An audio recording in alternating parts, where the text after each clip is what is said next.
얼마 전에 어떤 한 나이 드신 분의 이야기를 들은 적이 있습니다. 이분은 평생 기자로서 일을 하셨고 정말 당당하게 인생에 대한 자신감을 가지고 살아오셨으며 자녀들을 키우고 출가시킨 분이셨습니다. 그러나 그가 이제 나이가 드시면서 뇌에 뇌졸중이 오게 됐고 또 뇌 수술을 하게 되었습니다. 그 뇌 수술을 큰 수술을 마치고 난 후에 그의 후유증으로 인해서 굉장한 우울증에 사로잡히게 되고 또 상당히 그 삶의 의욕도 잃게 되고 그런 아픔 가운데 있었을 때에 이제 그는 이제 항우울제를 먹고 또 정신과 치료를 병행해야 하는 그러한 상태에 놓여 있었습니다. 그 따님은 하나님을 믿는 사람이었고 그 부부는 평생 불교를 또 이렇게 따라온 그러한 사람이었습니다. 그날 이제 따님이 그 부모님을 아버지를 특별히 데리고 모시고 이제 병원에 가서 정신과 의사를 이제 진료하는 시간이 되었습니다. 딸은 계속해서 그 아버지의 구원을 위해서 여러 해 동안 기도해온 상태에 있었죠. 그래서 이제 그 의사분이 만나서 묻습니다. 무엇이 두려우십니까? 그랬더니 죽는 게 두려우십니까? 아니면 병신이 되시는 것이 두려우십니까? 이렇게 단도직입적으로 물어본 거예요. 예, 뭐 죽음도 두렵고 자식들에게 그 누가 돼서 큰 짐이 될까도 두렵고 자기 마음대로 이렇게 인생을 살 수 없는 그러한 처지에 놓인 것에 대해서 두렵다는 것을 이렇게 얘기를 하게 되었습니다. 불교를 믿으시는데 이렇게 참선이라도 해보시지 않으셨습니까? 참선을 하려면 저 깊은 산속으로 들어가야 되는데 그것도 못하겠고요. 그럼 불교가 별로 도움이 안 되는군요. 이렇게 의사가 얘기를 했던 것 같아요. 그랬더니 그렇다고 그러면서 자기가 젊었을 때는 이렇게 젊었을 때 얘기를 이렇게 해왔고 자기가 결정한 대로 이렇게 일을 해올 수 있었는데 지금은 그러한 상태에 놓이지 않았다라고 하면서 그런 얘기를 하니까 의사분이 하는 얘기가 그런 것들은 당신이 결정하는 게 아니라 바로 당신을 지으신 하나님이 결정하는 겁니다. 라고 얘기를 하면서 보니까 당신은 하나님의 교회를 찾아 나가십시오. 라고 처방전을 주는데 하나님을 믿고 또 모든 것을 결정하시는 그 하나님께 인생을 맡기라고 이렇게 했다고 하는 얘기를 들었습니다. 따님은 그 얘기를 듣는데 너무 옆에서 감격에 눈물을 흘리고 정말 아버지, 어머니를 모시고 돌아오는 길에 이제부터는 교회를 다니겠다는 그 약속도 듣고 해서 그 좋았다는 이야기를 저희들에게 메시지로 보내준 적이 있습니다. 근데 그 의사의 말 가운데 또 그 스트로크를 당했다 수술하신 분의 그 말을 통해서 보니까 자기가 지금까지 인생을 결정해서 왔는데 아닙니다. 그것은 당신이 결정한 것이 아니라 하나님이 결정하시는 겁니다. 하나님을 믿으셔야 합니다. 라는 이 얘기를 했다고 하는 얘기를 들었습니다. 그래요, 여러분. 지금까지 인생 살아오시면서 어떻게 살아오셨어요? 여러분의 결정하신 대로, 계획하신 대로, 선택하신 대로 지금까지 오셨습니까? 아니면 정말 하나님이 여러분의 삶에 개입하셔서 여러분을 이 땅에 보내시고, 여러분 이 땅에 자라나게 하시고, 학교 교육을 받게 하시고, 또 직업을 얻게 하시고, 결혼도 하게 하시고, 지금까지 하나님의 이끄신 가운데, 섭리 가운데 살아오셨습니까? 이것은 굉장히 복잡한 질문이겠죠. 쉽게 대답할 수 없는 그런 문제이지만 그러나 분명한 것은 우리 믿는 사람들에게 있어서는 바로 하나님이 우리의 생사화복, 우리가 태어나고 죽고 그 가운데 일어나는 모든 일 가운데에 그것들을 다스리고 통치하시고 우리의 유익을 위해서 일을 성취해 나가신다는 사실은 우리가 성경을 통해서 분명하게 알 수가 있습니다. 우리 예수님께서도 이런 말씀을 하셨죠. 참새 두 마리가 한 아사리온에 팔리는 것이 아니냐. 그러나 너희 아버지께서 허락지 아니하시면 그 하나라도 땅에 떨어지지 아니하나니 너희에게는 머리털까지 다 세신 바 되었나니. 하늘에 나는 참새가 땅에 떨어지는 것, 그 참새가 얼마에 팔리는 것, 우리의 머리털 하나하나 세시는 그 하나님, 정말 그렇게 섭리 가운데 우리를 세심하게 보살피시는 하나님이다라고 예수님은 제자들에게 말씀을 해 주셨어요. 그렇다면 오늘 지금까지 우리가 이 다윗의 25장에서 다윗의 한 사건을 설명을 해왔는데 어떻게 설명을 해왔습니까? 자, 첫 번째 그 분노한 다윗. 믿음의 사람이 분노 가운데 사로잡히니까 그 분노로 인해서 어리석은 자처럼 행하는 모습을 우리는 살펴보았죠. 그러나 그 분노를 잠재운 것은 한 여인, 하나님께서 보내신 아비가일이라고 하는 한 여인을 통해서 그가 정말 피 흘리는 원수를 갚는 그 일에서 그를 막아주셨던 것을 봅니다. 정말 지혜야말로 우리가 죄에 떨어지는 것으로부터 우리를 막아준다는 것을 생각해 보았습니다. 그러나 나발과 같은 인물도 있었어요. 그는 어리석은 사람이었고 그 어리석음으로 인해서 결국은 자기가 파놓은 그 올무에 걸리고 결국 파멸의 길로 나간 모습을 우리는 본문에서 읽어보았습니다. 자, 여기에 분노한 사람도 만나보았고 지혜로운 여인도 만나보았고 어리석은 남자도 만나보았어요. 근데 마지막에 가니까 이 모든 것, 분노든 지혜든 혹은 어리석음이든 이 모든 우리 일상생활에서 우리가 흔히 경험하는 이 모든 것들을 누가 다 directing, 감독하고 있느냐 라고 하는 얘기예요. 그래서 오늘 우리가 살펴볼 말씀은 Divine Director, 정말 신적인 감독이다. 영화로 치면은 감독이 그 사건 하나하나, 인물 하나하나 배치하는 것들 하나하나를 다 arrange 하듯이 마치 하나님께서 다윗의 생애 가운데 이 사건 하나하나를 arrange 해서 주관하시고 다스리시고 결국에는 다윗이 죄를 지지 못하도록 막아주시는 것을 보게 됩니다. 그래서 하나님의 섭리라고 하는 것, 결국은 하나님이 그 목적을 이루실 때는 하나님 분명히 그 목적을 이루시는데 그 목적을 이루실 때는 그 백성들의 유익이 되도록 하신다고 하는 사실이에요. 그것이 바로 Divine Director, God. 하나님은 바로 그 목적을 우리에게 유익이 되도록 이루어 가신다라고 하는 이 하나님의 섭리에 대해서 좀 살펴보고자 원합니다. 여러분 보통 우리는 어때요? 하나님의 섭리 얘기하면 특별한 경우면 삶을 살아가면 어떤 거예요? 사람 태어나는 거 그렇죠? 학교에 중요한 학교 진학이 그렇죠? 잡을 잡는 것도 그렇죠? 이사 가는 것도 그렇죠? 어떤 중요한 그 인생에 있어서의 대소사, 결혼 문제라든 이런 것들을 결정할 때에는 하나님이 특별히 개입하는 것 같은데 그럼 사소한 일들, 별로 중요치 않은 일들에도 하나님이 뭐 그렇게 개입하실까 시콜콜하게 어떤 이런 생각을 갖게 되지요. 그러나 우리가 성경을 쭉 공부하게 되면은 그 일이 큰 일이든 작은 일이든 그 일이 중요한 일이든 사차는 일이든 어떠한 일이 됐던 간에 모든 것들이 다 하나님의 섭리의 통치 아래에 있다라고 하는 것이에요.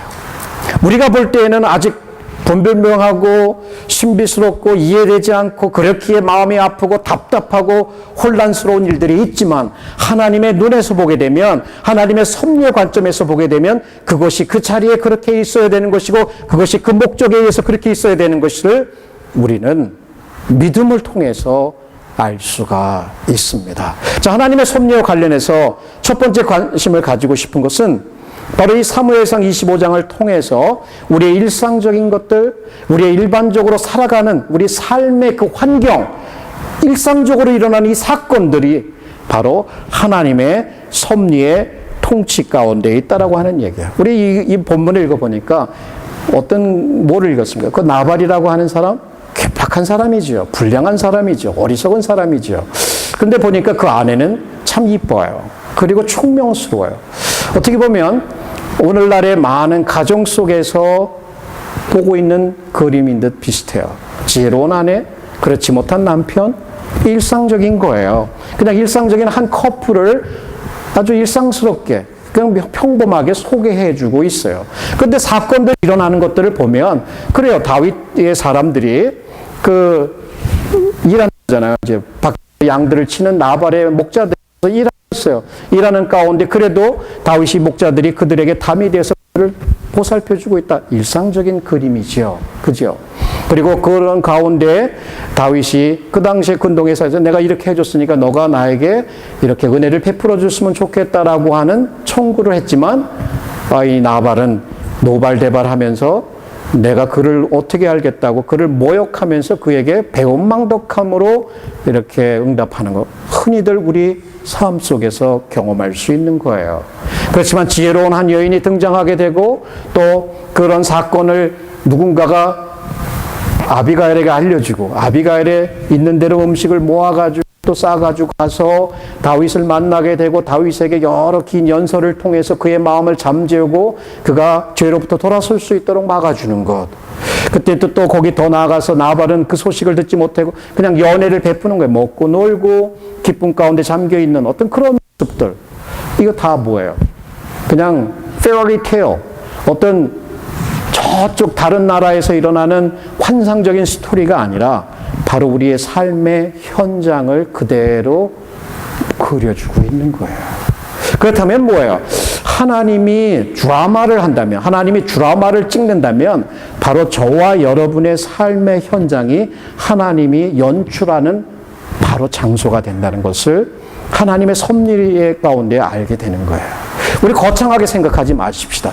여러분이 일하는 가정, 사업터, 학교, 예배터, 뭐 여행하고 있는 모든 삶의 직접적인 그 현장이 바로 하나님이 지금 일하시고 계신 현장이라는 거예요. 거기서 하나님은 디렉터로서 하나하나 적재적소에 그 일들을 펼쳐놓는 거예요.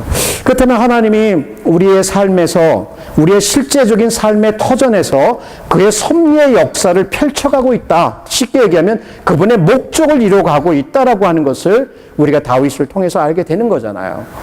우리가 주의해야 될 게 뭘까요? 그게 도대체 무슨 의미가 있냐 이런 얘기예요. 하나님의 섭리, 하나님의 그 드라마 연출의 현장이 우리의 삶의 현장이다라면 바로 그 삶의 현장이 우리가 하나님을 찾아야 하는 곳이에요. 교회에 와서만, 기도 가운데 교회에 와서만 하나님을 찾는 것이 아니라 여러분의 직장터가, 여러분의 공부하는 그 도서관이, 여러분이 지금 곳이 바로 하나님을 발견해야 되는 곳이라는 얘기예요. 근데 다윗은 그 삶에서 분노하게 됐을 때 하나님을 느끼지 못해요. 전혀 느끼지 못하는 거예요. 바로 그 분노한 현장에서도 하나님을 느낄 수 있어야 되고, 나발과 같이 파티를 열고 있는 가운데서도 하나님께서 그러한 축복을 주셨다면 그 가운데서도 하나님을 찾고 느낄 수 있어야 되는 것이었는데, 어리석게도 그 삶의 현장은 하나님이 보이지 않는 듯해요. 유일하게 지혜로운 여인이었던 그 지혜로운 아비가일에게서는 그 스피치 가운데, 그 말 가운데 하나님이 자주 등장하는 것을 볼 수가 있습니다. 어쩌면 우리 삶의 현장에서 우리는 하나님의 일하시는 방법을 잘 느끼지 못해요. 그렇기 때문에 그 삶의 현장에서 신앙인으로서의 삶을 살아가기보다는 그렇지 못하게 살아가는 경우를 우리는 종종 우리 경험 가운데 알고 있습니다. 여러분, 하나님의 삶의 the stage of God's direction, 하나님의 연출 그 무대가 우리의 삶의 현장이라고 한다면 바로 그곳에서 우리는 하나님을 볼 수 있어야 하고, 그곳에서 하나님이 우리와 함께 하심을 믿을 수 있어야 하고, 그곳에서 우리는 하나님을 배우고 하나님을 경험해야 한다는 것을 우리는 이 본문을 통해서 알게 됩니다. 어찌 보면 보세요. 이 전체 본문을 읽어가면서 딱 한 절만 사무엘서의 기자는 하나님이 이렇게 하셨다라고 얘기해요. 그게 뭔지 아세요? 하나님이 나발을 치심에, 열흘 후에 나발을 치심에 그가 죽었다. 하나님이 하셨다라고 하는 직접적으로 하나님의 일로 돌리는 것은 딱 한 절 나오는 거예요. 물론 다윗의 그 말 가운데, 아비가일의 말 가운데 하나님이 등장하기도 하지만 정확하게 한 절이에요. 이게 뭘 얘기할까요?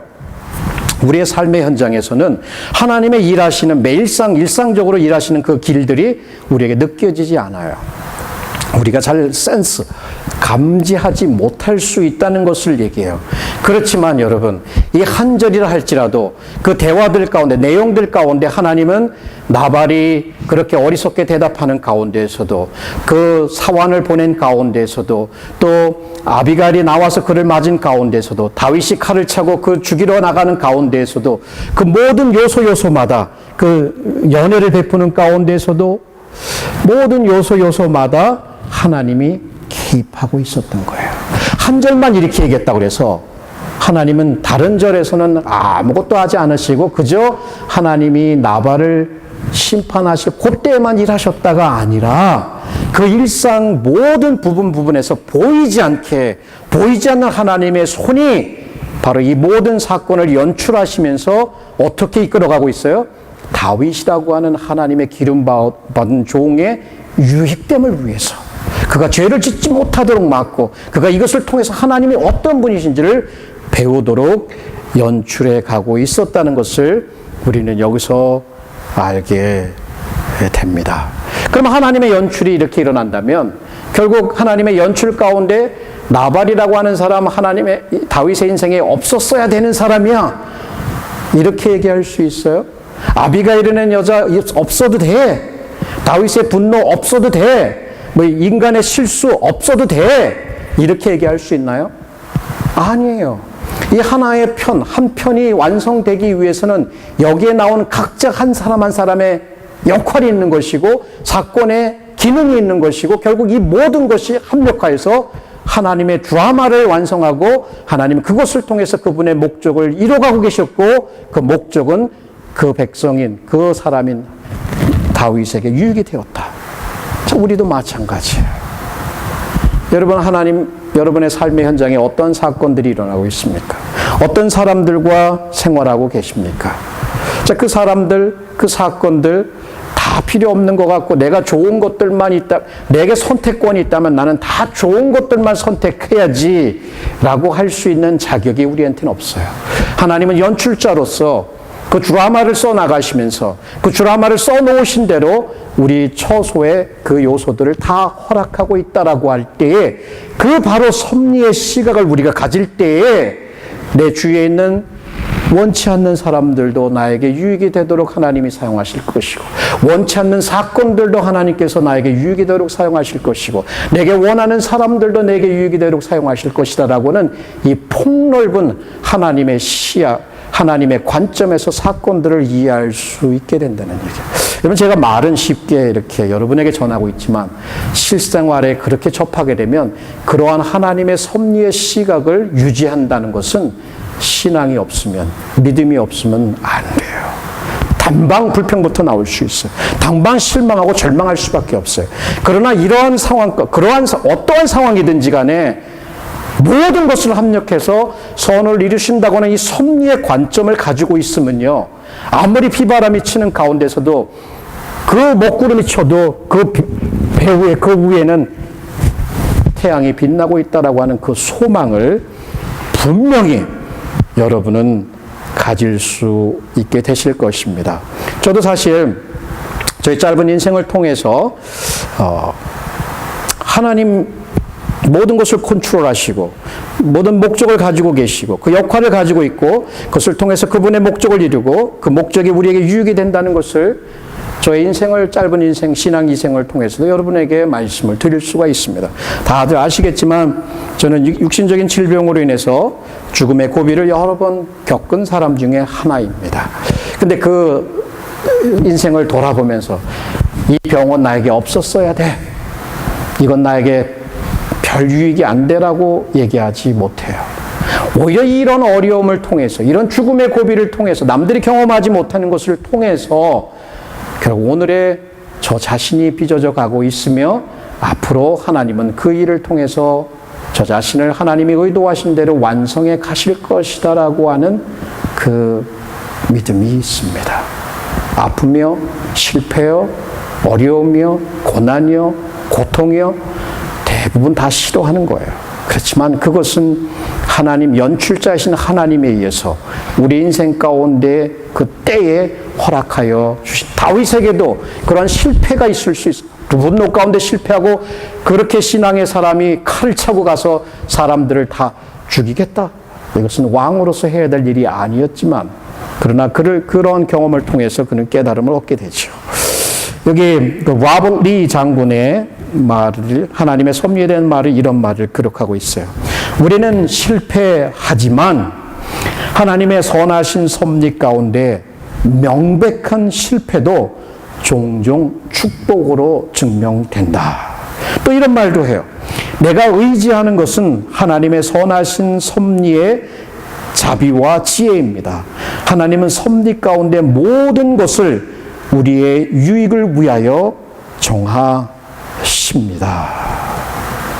자, 그렇다면 우리의 일상의 무대, 우리의 삶의 현장이 하나님의 섭리가 펼쳐지는 그 무대다라고 한다면 바로 그곳에서 우리는 하나님을 배워야 하고 바로 그곳에서 우리는 믿음을 엑서사이즈 해야 되는 것이에요. 다윗은 무엇을 배웠을까요? 이러한 사건을 통해서 무엇을 배웠을까요? 그는 하나님의 선하심에 대해서 고백하게 되죠. 어떻게 고백합니까? 야, 정말 네가 오지 않았더라면 나는 피를 흘려서 사람들을 죽었어. 정말 하나님, 너를, 아비가일, 당신을 보내주신 것은 당신이 온 게 아니라 하나님이 보내주신 것이다. 하나님이 보내셨다는 얘기를 해요. 이게 뭐 어떻게 그런 말을 할 수가 있어요? 아비가일이 온 건데 아비가일을 보내신 게 하나님이라고 고백을 하면서 너가 왔기 때문에 하나님이 그 너를 통해서 내가 피 흘림을 보수한 일로부터 나를 건져주셨다라고 하는 고백을 한단 말이에요. 결국은 이 모든 일을 하나님께 돌리면서 하나님이 자기를 죄짓지 못하도록 막아주셨다라고 얘기를 해요. 자, 그러한 부정적인 사건이었지만 그는 하나님이 얼마만큼 자기를 케어하고 있고 얼마만큼 자기에 신실하게 대하고 있고 얼마만큼 선하게 대하고 있는가를 배울 수 있었어요.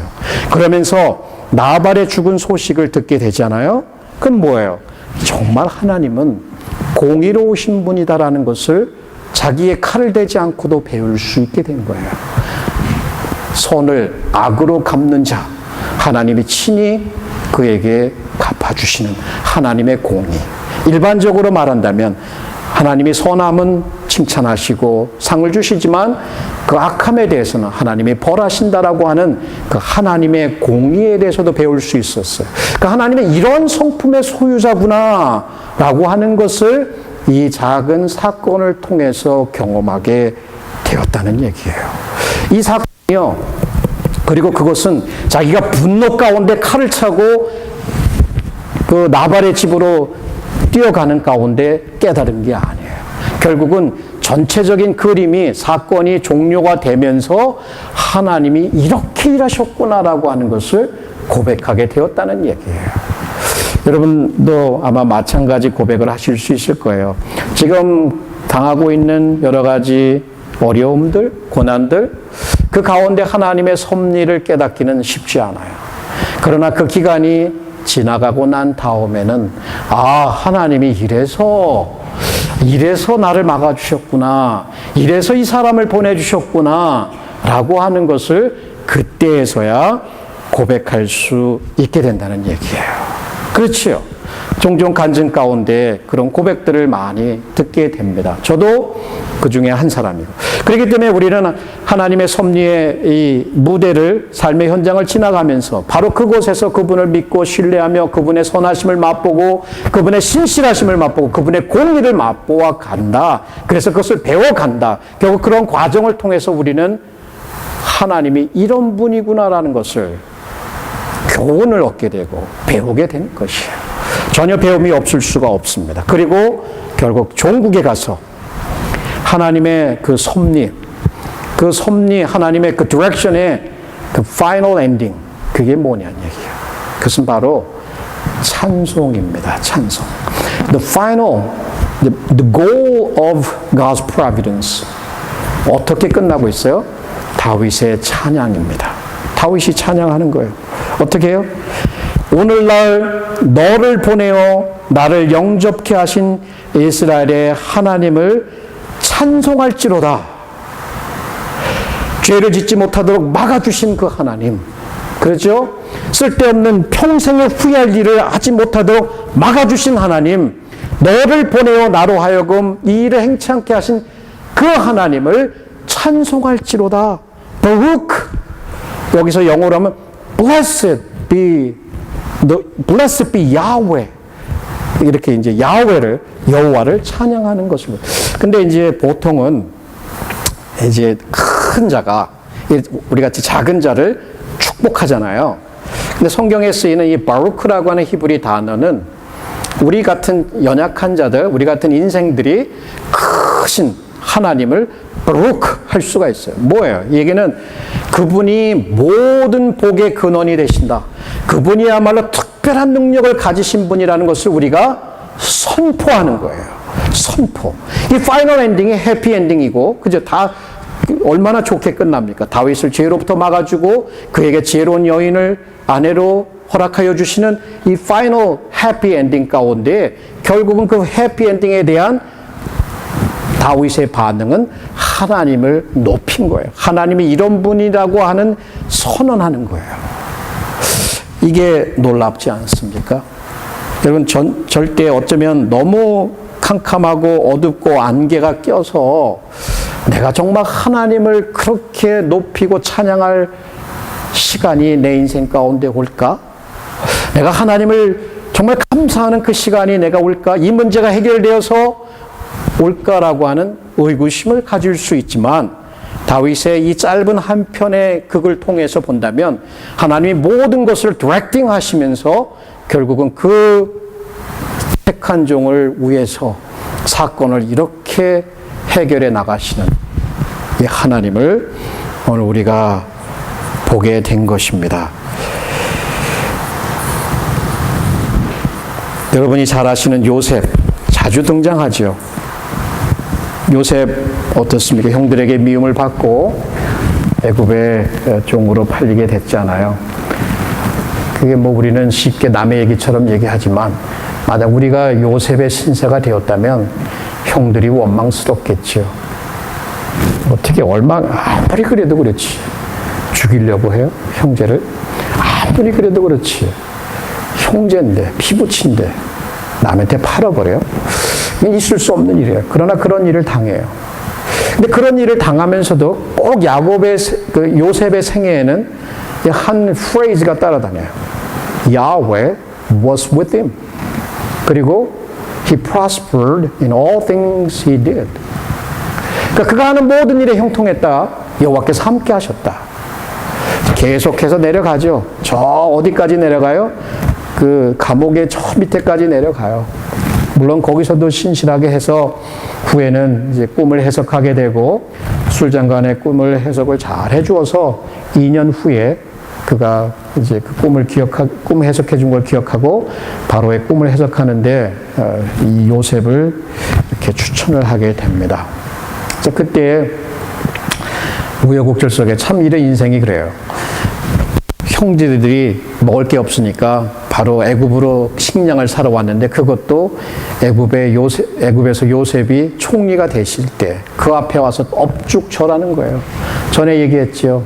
아버지도 그렇고 형들도 그렇고 형들의 곡식단들이 내 단에 절하더이다. 절을 하잖아요.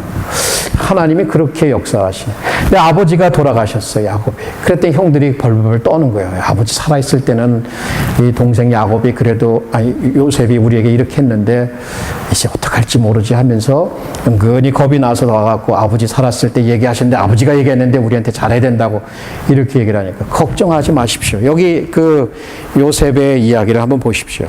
당신들은 나를 헤아려 하였으나 하나님은 그것을 손으로 바꾸어 오늘과 같이 만민의 생명을 구원하게 하려 하셨나니. 자, 이 말씀이 어떻게 이렇게 나올 수가 있어요? 나올 수 있는 이유는요.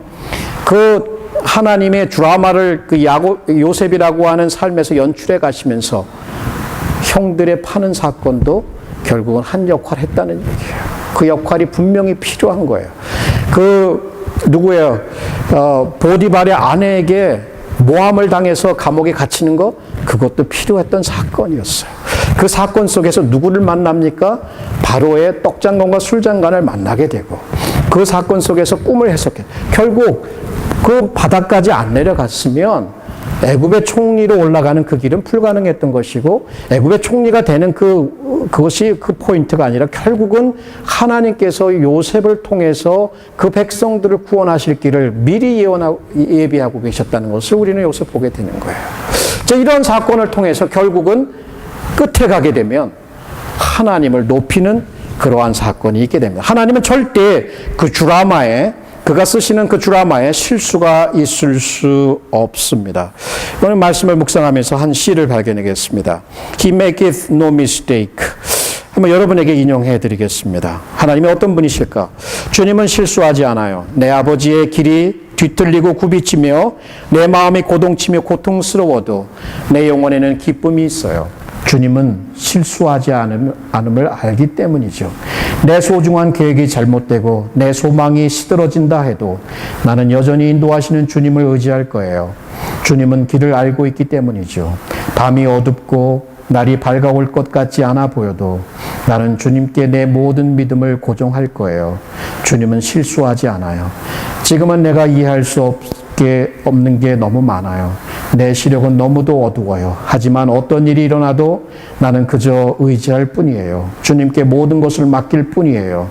서서히 안개가 걷히고 주님이 모든 것을 분명하게 하실 거예요. 비록 어둡게 보이는 이 모든 길을 통하여도 주님은 전혀 실수하지 않으세요. 자, 우리의 파이널 엔딩.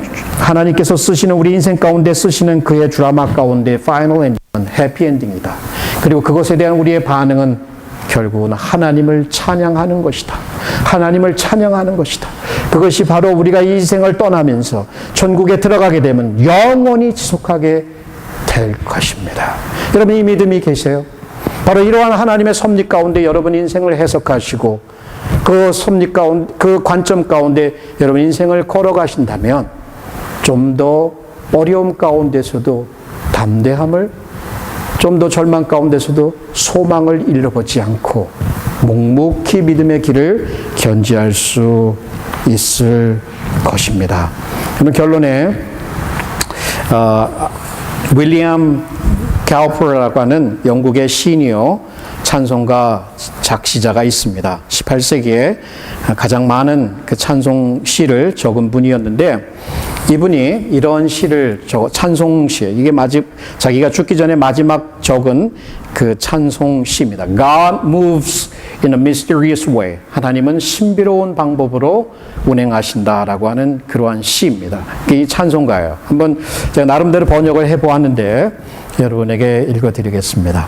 하나님은 신비로운 방법으로 움직이며 그분의 기이한 일들을 행하십니다. 그분은 바다에 그분의 발자취를 심어 놓으시며 폭풍을 타고 다니십니다. 측량할 수 없이 깊은 광산에 결코 쉴 수 없는 그분의 기술로 그분의 빛나는 보고를 쌓아 놓으시며 그분의 주권적인 뜻을 이루십니다. 하나님을 경외하는 성도들이여 새롭게 용기를 내세요. 구름들이 덮임을 많이 두려워하지만 그것들은 큰 자비를 가지고 여러분 머리에 큰 축복을 가져다 주며 흩어질 거예요. 여러분의 연약한 감각으로 주님을 판단치 마세요. 은혜를 베푸시는 주님을 의지해요. 찡그린 섭리 뒤에는 하나님의 미소 짓는 얼굴이 감추어져 있어요. 그분의 의도하신 것들은 매 순간 펼쳐지며 곧 열매를 맺힐 거예요. 싹이 쓴맛이 날지라도 꽃은 달콤할 거예요. 눈먼 불씨는 분명 잘못되어 가며 헛되이 주님의 행사를 훑어보지요. 하나님은 자신의 해석자이세요. 주님이 그것을 보여주실 거예요. 하나님은 자신의 해석자, 자기가 모든 것을 다 해석해서 우리에게 분명하게 알려주신다. 언제?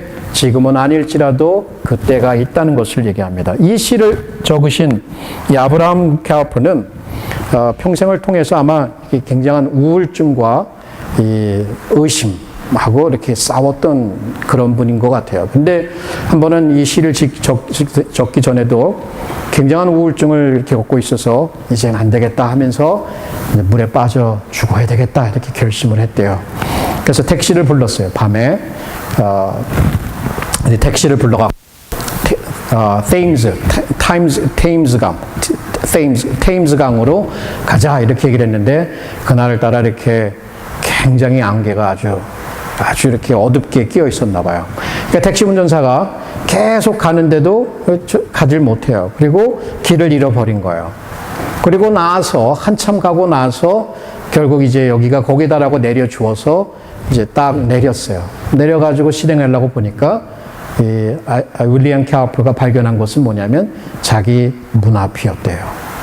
그러면서 이 시를 적은 거예요. 그러면서 하는 고백이 결국 하나님께서 그런 안개를 보내서 스스로 자살하려고 하는 자신을 막아주었다라고 하는 것, 가장 어두운 순간에도 하나님께서 자신을 보살피고 있었다는 것을 고백하고 있던 것이에요. 여러분 어떠십니까? 정말 섭리를 믿으세요, 여러분? 하나님의 연출을, 하나님의 드라마, 그 가운데 모든 것은 그 역할을 감당하고 있으며 그 삶의 무대 가운데 그것을 통해서 우리에게 배움을 허락하여 주시고 그것을 통해서 결국에는 하나님을 찬송하도록 이끄신다라고 하는 바로 그 믿음이 있으십니까? 여러분, 성경을 통해서 배웁시다. 우리의 연약한 감각으로 하나님을 판단하지 말고 하나님의 말씀이 무엇을 얘기하는가, 거기에 귀를 기울이고 바로 그 귀한 믿음, 그 눈, 관점을 하나님 앞에 구해볼 수 있을 것입니다. 정말 하나님이 우리의 유익을 위해서 그 섭리를, 그 목적을 이루어가고 있다는 것을 우리가 분명하게 알 수 있는 증거를 하나 여러분에게 제시해 드리겠습니다. 그것은 바로 우리 주 예수 그리스도의 죽음과 우리 주 예수 그리스도의 부활입니다. 그분은 우리를 위해서 죽으셨습니다. 가장 극심한 고통과 고난을 당하며 우리의 죄를 없이 하시기 위해서 죽으셨습니다. 그러나 거기서 멈추지 않으시고 그 어두움을, 그 사망을, 그 고통을 깨트리시고 일어나셨어요. 부활, 예수 그리스도의 영광스러운 부활이야말로 우리가 영원한 소망과 영원한 해피엔딩을 가진다고 하는 하나님의 섭리의 신실하심을 증명해주는 증거입니다. 만약 저와 여러분이 예수 그리스도 그 부활의 신앙으로 오늘의 역경과 어려움과 아픔과 슬픔을 이겨나가신다면 그 하나님께서는 분명히 다윗의 분노를 바꾸어 하나님을 찬양하셨던 것처럼 우리의 실수와 우리의 실패를 바꾸어서도 하나님을 찬양하는 그러한 찬양의 예배자들로 우리를 삼아 주실 것입니다. 그것이야말로 하나님의 궁극적인 승리이며 우리 믿음의 마지막이 될 것입니다. 이 믿음으로 우리 계속해서 나아가십시다. 기도하시겠습니다.